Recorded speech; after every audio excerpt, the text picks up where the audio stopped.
November 6th, 1982. 4:35 a.m. The Beverly Sunset Hotel, 8775 Sunset Boulevard, Los Angeles. A woman is lying on the lobby floor. Her legs are bruised. Her breathing is shallow.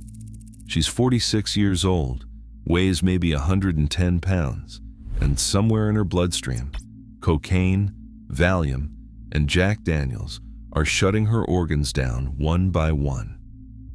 3 days from now, she'll be dead at Cedars-Sinai.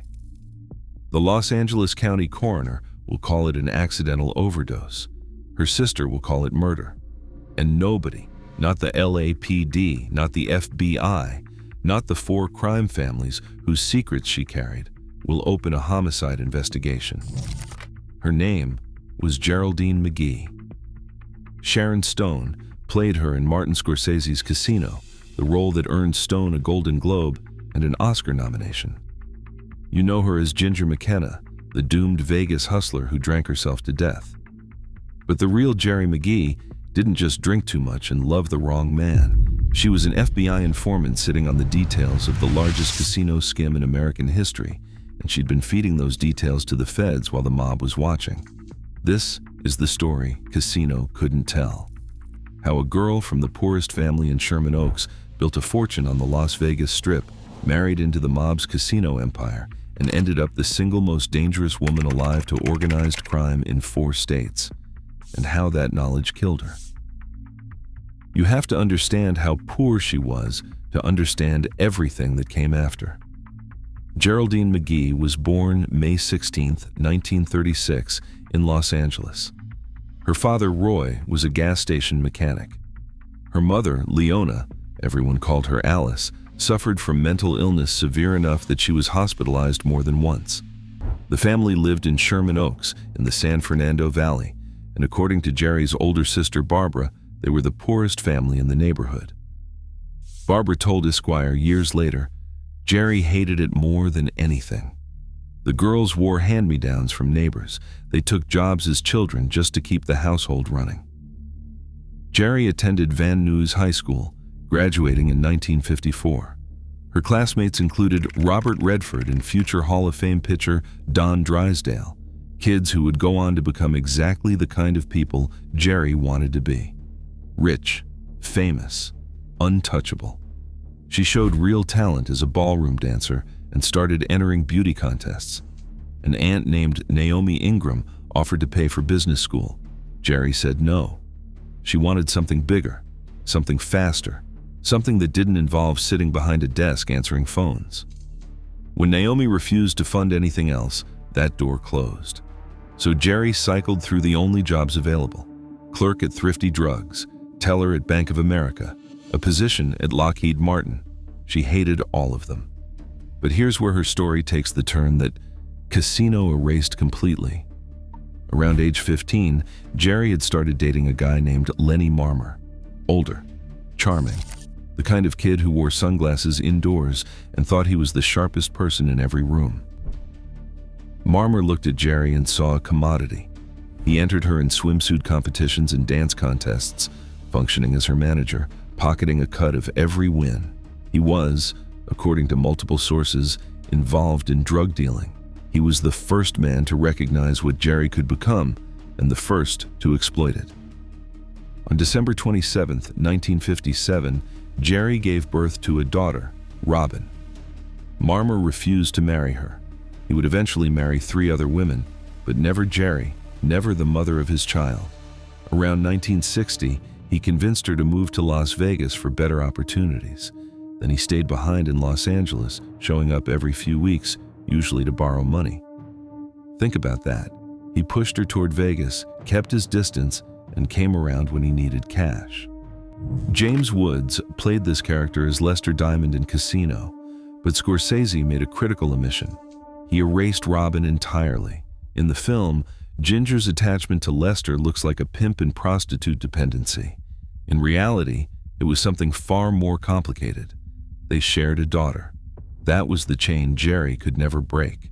She arrived in Las Vegas around 1960 with baby Robin and almost nothing else. Her mother, Alice, moved out to help with the child.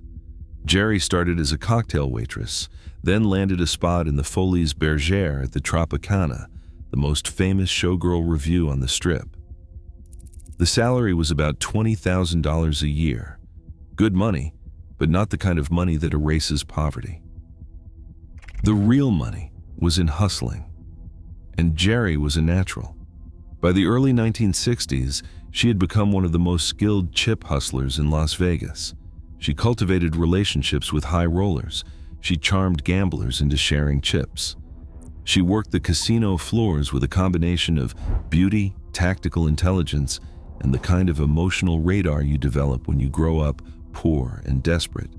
Her additional income from hustling reportedly reached $300,000 to $500,000 per year. By 1963, she had stopped dancing entirely. The hustle paid 20 times what the stage did. Here's what the movie never tells you. There is no evidence Geri McGee was ever a prostitute. The FBI files called her a long-time known prostitute, but mob insider Frank Collada stated flatly that she was not a hooker. She was an escort, arm candy, and a hustler. And in 1960s, LAS Vegas, that was a distinct, highly skilled profession. A former valet worker named Ray Vargas put it simply, everybody loved Geri because she spread money around. Everybody in LAS Vegas who's got any brains is on the hustle.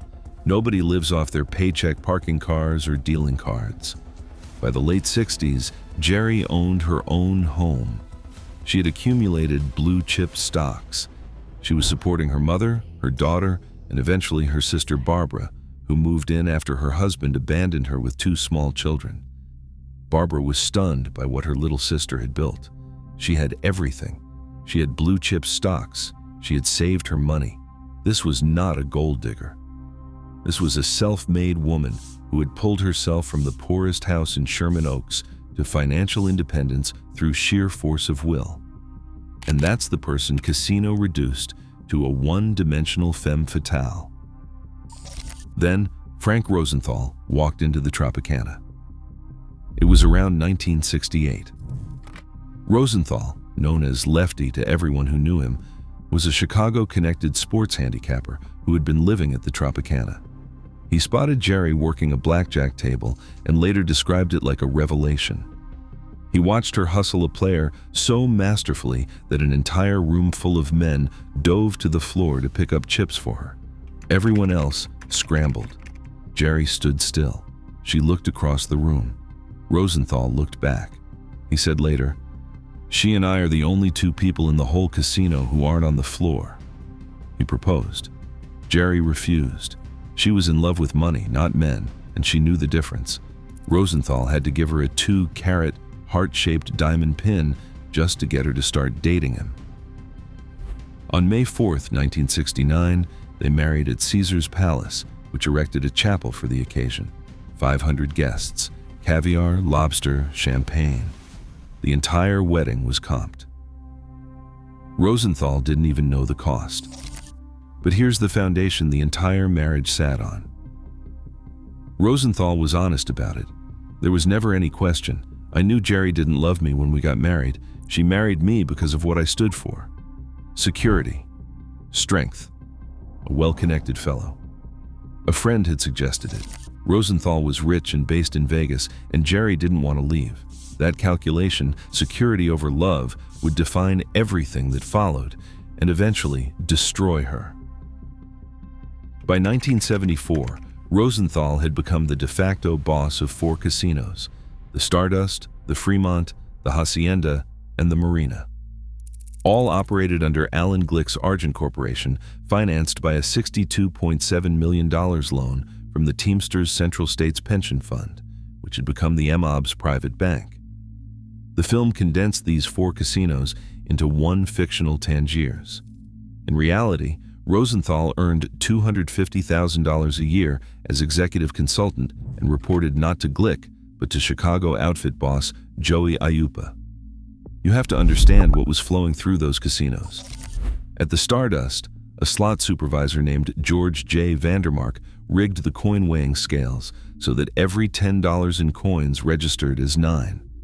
He installed phantom cashier booths on the casino floor, pure revenue, 100% unaccounted for. All slot machine money from Argent properties was trucked to the Marina Hotel for counting, creating additional diversion points. An estimated $300,000 per week was being siphoned. Brown paper bags in parking lots. FBI agent Emmett Michaels personally watched Bobby Stella walk out of the Stardust with a bag and hand it off to a Chicago outfit member in a hardware store lot. The cash went to 4 crime families: Chicago, Kansas City, Milwaukee, Cleveland. Each family pulled $40,000 to $100,000 per month. Total estimates range from $7 million to $15 million over the life of the operation. It was the largest casino skim ever exposed in American gambling history. And Geri McGee sat at the center of it, married to the man who ran it, living inside the operation, attending gaming hearings at Rosenthal's side. But the marriage was disintegrating. Rosenthal forced Geri to quit the Tropicana, the job that had made her independent, the identity she'd built for herself. She resented domestic life. She started going out at night, drinking heavily. Vodka on the rocks. Rosenthal hired private investigators to follow her. They got into physical altercations. Both were unfaithful. And in 1977, Geri's mother Alice died, removing the one person who had kept her grounded. Then came Tony Spilotro. Tony the Ant was the Chicago outfit's enforcer in Las Vegas. He was suspected in 22 to 25 murders. He had single-handedly raised the city's murder rate by 70%. And sometime around 1979, Geri began an affair with him. That's the part that sealed everything. You don't touch another made man's wife. It's one of the oldest rules. And the FBI knew exactly how to use it. They deliberately leaked news of the affair to newspapers across the country to increase pressure on the mob. Author Lissa Townsend Rogers explained the strategy. So even if the guys back in Chicago wanted to look away or pretend they didn't know, they really couldn't. The marriage's final collapse came in September 1980. Geri waved a gun outside their home at 972 Vegas Valley Drive, a chrome-plated .38 caliber snub-nose with Geri Rosenthal engraved on the pearl handle. Police were on scene. Tony Spilotro's wife Nancy arrived in a blue Oldsmobile with Utah plates and wrestled Geri to the ground while officers recovered the weapon. Then Geri emptied their safe deposit boxes, approximately $3 million in cash and jewelry, and fled to Los Angeles. The divorce was finalized January 16, 1981. And this is where Geri made the mistake that the movie never explains. The fatal one. It wasn't the drugs, it wasn't the drinking, it wasn't even the Spilotro affair. Here's what emerged only after Rosenthal's death in 2008. Both Geri and Frank had been secretly working as FBI informants. Neither knew about the other. A retired agent confirmed to the Las Vegas Review-Journal that sometimes a handler met separately with husband and wife on the same night. Geri's FBI code name has never been publicly released. Rosenthal's was Achilles. So think about the position Geri occupied. She had insider knowledge of the skim from the management side through Rosenthal. She had insider knowledge from the enforcement side through Spilotro. And she was feeding it all to the FBI while spiraling through cocaine, Valium, and alcohol on the Sunset Strip, falling in with outlaw biker groups, burning through $3 million in a haze of self-destruction. She was the most dangerous person alive to the Chicago outfit, Kansas City, Milwaukee, and Cleveland. And by late 1982, the MOB was already under siege. 50 FBI agents had descended on Las Vegas with 83 search warrants. Operation Strawman was closing the net. A woman with Geri's knowledge, in Geri's condition, talking to the FBI, that wasn't a liability. That was a ticking bomb. On October 4th, 1982, someone planted a bomb under Frank Rosenthal's Cadillac outside Tony Roma's restaurant on Sahara Avenue. The blast should have killed him. It didn't. A metal balancing plate GM had installed under the driver's seat absorbed enough of the force.